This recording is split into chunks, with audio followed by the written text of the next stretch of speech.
आज हूँ सन्थ कवि भीम भोईंकर श्राद्ध दिवस। ये अवसर में तांको प्रति गभीर श्रद्धांजलि ज्ञापन करुछि।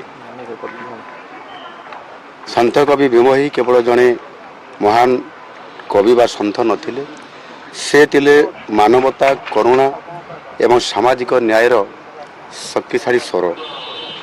अत्यंत सरल और सावलील भाषा भजन और चौतीसा माध्यम रे से मानवता, सरलता और सामाजिक समानतार वार्ता से दौथिले। से दिव्यांग थिले सत, देखि पारु नथिले, किंतु तांको देखैबा रास्ता, तांको मुख निश्चित बाणी आज कोटि कोटि लोकंकु आज मार्गदर्शन प्रदान करुअछि। से जीव जगतर दुखरे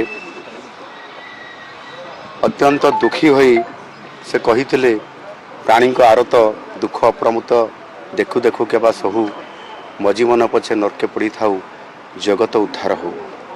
ये महान चिंताधारा आज सन्थ कवि को आज विश्व विदित करिछि। एभली चिंताधारा केवल जड़े कवि किंबा लेखक पक्षरे संभव नुह। यह केवल जड़े सन्थ ही करि परिबे।